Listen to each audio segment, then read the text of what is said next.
Welcome back to the Gridiron Expert. Like we mentioned a few weeks ago, the Big 12 is once again a wide open conference in 2024.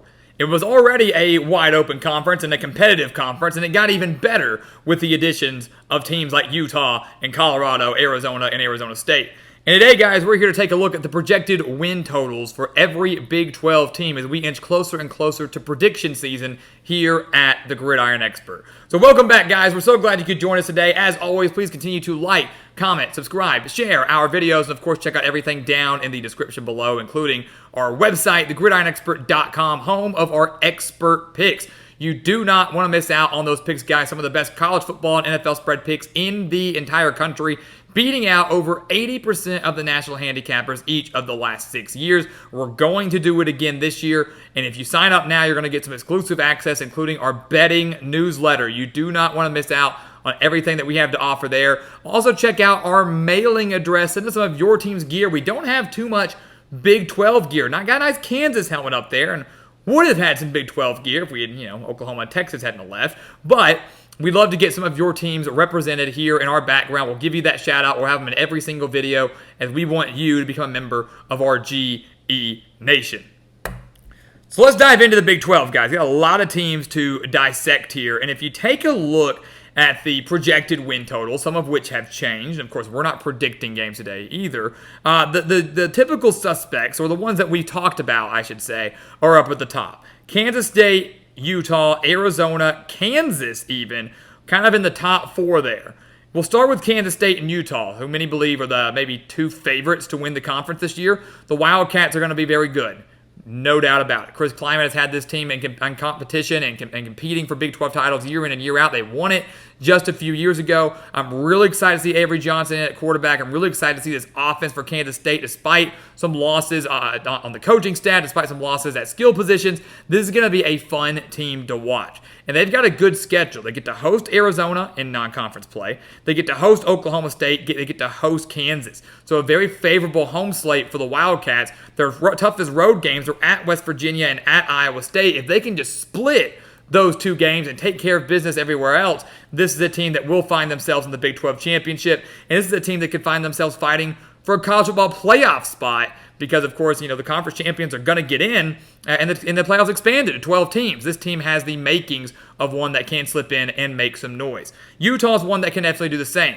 They fell short of the college football playoffs so many times during their time in the Pac-12, but if they come back and can stay healthy, if Cam Rising can come back and be fully healthy, this is a Utah team that can challenge to win the Big 12, their first year in the conference, and finally break through to the college football playoff. They do have to go to Oklahoma State. They do have to go to UCF, but they get to host Arizona, and they get to host Iowa State. This is a very, very dangerous team. They have one of the best home field advantages in the entire country. The defense is always one of the best in the country. The key is health. They got to stay healthy. But if they do, they can reach that win total, and they can definitely contend for a title and a playoff berth. I love what we have here. Arizona, Kansas, Texas Tech, UCF, all at 8.5. Now, a couple of these teams like Arizona, Texas Tech, UCF, some of the books have moved them down to 7.5. But still, pretty high numbers for these programs. Arizona, their first year in the Big 12. Why are they a legitimate contender? Noah Fafita, Teteroa McMillan, one of the best quarterback wide receiver duos in the country this year. Noah Fafita going to be one of the better quarterbacks in the country this year. And if you've got one of the better quarterbacks in the country, they're going to give you a chance every single week. The Wildcats have a tough schedule on the road. I think they could go undefeated at home. What they do on the road will determine whether or not they hit this win total and whether or not they make noise in the Big 12. At Kansas State, at Utah, at BYU, at UCF, at TCU. What they do on the road will define the Wildcat season. New coach, of course, that throw things into a wrinkle a little bit too, but this team has the talent and the ability to make some serious noise. Kansas has a chance to make some serious noise. Kind of like Utah, though, they've got to stay healthy. Can Jalen Daniels play a full season? Can the running game continue to grind it out like they have been? Can the defense continue to get better? They have to go to West Virginia. They have to go to Kansas State. They host Iowa State. Those are their three toughest games. And keep in mind, Kansas isn't even going to have a true home stadium this year as they're going under renovations. It's going to be beautiful once it's done, but they're not going to have that true home field advantage. But the Jayhawks have a heck of a team. They got a heck of a coach in Lance Leipold. I think they could be favored in as many as 9 or 10 games this year. And the Jayhawks, to me, are legitimate Big 12 title contenders and maybe even playoff contenders as well. Do not sleep on them, but the key for them, again, is health. They've got to stay healthy, especially at the quarterback position. Texas Tech. I found it interesting they were this high because last year we all had high expectations for the Red Raiders and they fell flat on their face. A 1-3 start, they finished the year at 7-6. Maybe this is the year the Red Raiders come through. Maybe it was delayed gratification. They have a lot of talent coming back this year. Good quarterback, good running back, continuity across the board. Very good opportunity for the Red Raiders to start 5-0. They have road games at Arizona, Iowa State, and Oklahoma State. If they can win just one of those, there's a chance they could reach that win total. Two of those, absolutely. And maybe once again, Texas Tech is viewing themselves as a dark horse in the Big 12. We thought that was the case last year. Wasn't even close after those first two games of the year. Maybe this is the year they finally break through. UCF, another team I thought was interesting here, but a team that now in their second year in the conference is better than you think. They were 6-7 last year with 3 one-possession losses. They were much better than their record showed. The offense is going to be deadly, adding KJ Jefferson in at quarterback from Arkansas. They host Arizona. They host Utah. This is a team that very well could start the year at 5-1. So if they get off to a hot start, they will be in the mix for a Big 12 title as we enter mid to late October and certainly into the month of November. So do not sleep on the Knights. If they get off to that hot start and take advantage of a favorable schedule early, this is a team that if they can defend their house in Orlando, could be a serious contender. Maybe a team kind of flying under the radar that you're not thinking about based on what you know of last year, but might surprise you this year. Iowa State is a very similar team to UCF in my opinion. This is a team that's a lot better than their record showed last year. The Cyclones go 7-6, had 3 losses by 1 possession, so clearly much better than that record showed. This is a team that was very young, but very, very skilled, and has a lot more experience coming back this year. They're very dangerous. They are a legitimate Big 12 title contender. They've got a tough road slate too, at Iowa, at West Virginia, at Kansas, at Utah. But I'm telling you right now, they win one of those games, they're going to hit their over. I feel pretty confident about that. They can win one of those road games, they can hit their over. And I believe they will be in Big 12 title contention by season's end. That's how strongly I feel about the Cyclones here.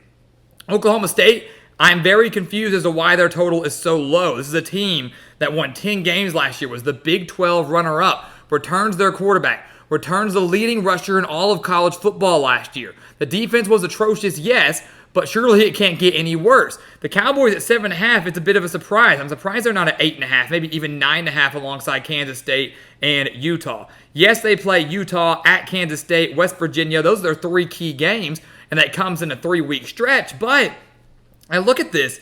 Their final 6 games, I expect the Cowboys to be favored.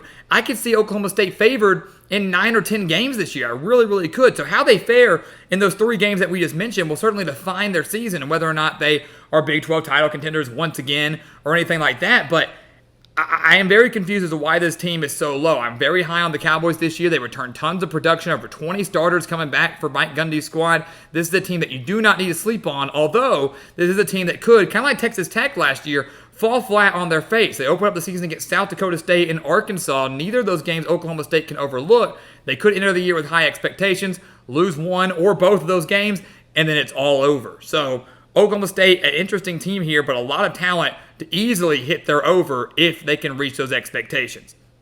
TCU at 7.5.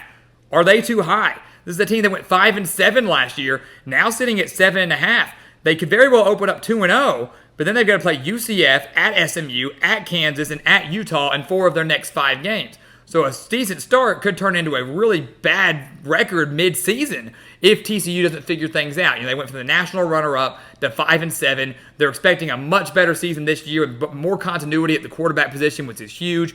But what can Sonny Dykes do with the Horned Frogs now? This is kind of a weird team where they should be a bowl team, but are they going to be a 7-8 win bowl team, or are they going to be 5-win, flirting with bowl team, 6-win team? We don't know. So 7.5 feels like a weird number for TCU for me. We're going to be predicting the Horned Frogs later on, deeper dive into this team, but definitely one of the more intriguing teams this season in the entire conference. West Virginia, talk about a team that's low, 6.5. Won 9 games last year. They've got the number set at 6.5. I think at first glance, the Mountaineers could be favored in as many as 7 games this year. They do open the season at home against Penn State.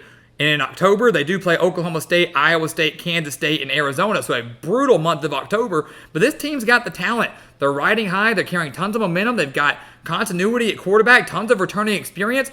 don't sleep on the Mountaineers this year, guys. 6.5 feels like a really, really low number. Yeah, they got to replace a few key pieces here and there, but this is a team that I felt like turned a corner under Neil Brown. They are not going to, I think, regress significantly this year. And even regressing a little bit, even by 2 games, still has them hitting the over at 7 wins. So West Virginia, I'm not telling you to take the over. I'm not telling you to take the under. We're not predicting them today, but 6.5 feels like a little bit low for a team that is carrying a lot of momentum after a very successful 2023 campaign. The rest of the teams here, guys, based on their over-under, do not have them going bowling. Baylor, Cincinnati, Colorado, all set at 5.5. The Bears, they've got to have a big year for Dave Aranda. Otherwise, I think he's gone out of Waco. That's hard to believe considering just a few years ago, he won the Big 12 with the Bears and won the Sugar Bowl with them. But Baylor's got to figure out a lot of stuff on both sides of the ball, and they've got a tough schedule. Non-conference games at Utah. They have a home game against Air Force. Road games at Iowa State and West Virginia. It's going to be a tough slate for Baylor. Just getting to a bowl game would be a successful season for the Bears, but that might be easier said than done. Same can be said for Cincinnati. 3-9 last year for Scott Satterfield's squad. They've got the number set at 5.5. Listen to these road games. At Texas Tech, at UCF, at Colorado, at Iowa State, at Kansas State. They are playing some of the best teams in the conference on the road.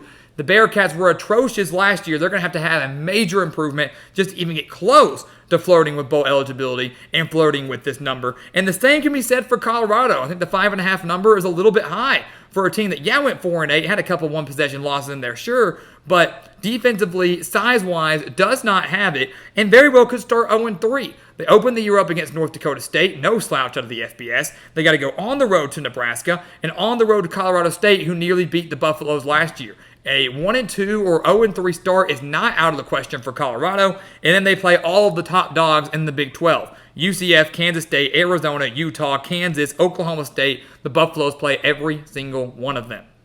They're going to have to win a few of those to flirt with that 5.5 number. They're going to win a few of those to flirt with bowl eligibility. And I'm not sure Deion Sanders' team has what it takes to do that this year. It's going to take a lot more than what we saw last year.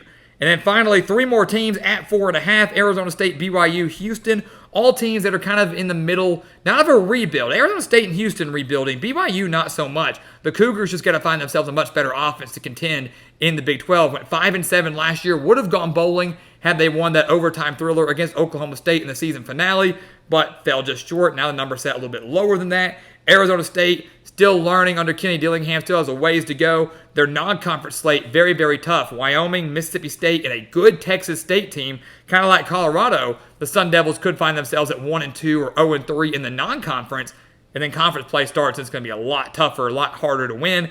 And Houston, first year under Willie Fritz, making the move from Tulane to the Cougars. Bit of a step up from the AAC to the Big 12. This number, honestly, might be a little high. A lot of new pieces for the Cougars. They're not expecting a lot. Willie Fritz, as we've talked about, is a program builder. He is not an instant matchmaker, a magic man. He's not going to come in here and make Houston an immediate contender like he did with Tulane these last couple of years. It took a while to get Tulane to where they are now. It's going to do the same at Houston. Winning over 5 games, I think, would be a major success for Houston, showing he's maybe a little bit ahead of schedule with the Cougars. A little bit under that, probably the more realistic expectation. Although, of course, again, we'll have our official predictions coming your way here in just a few weeks.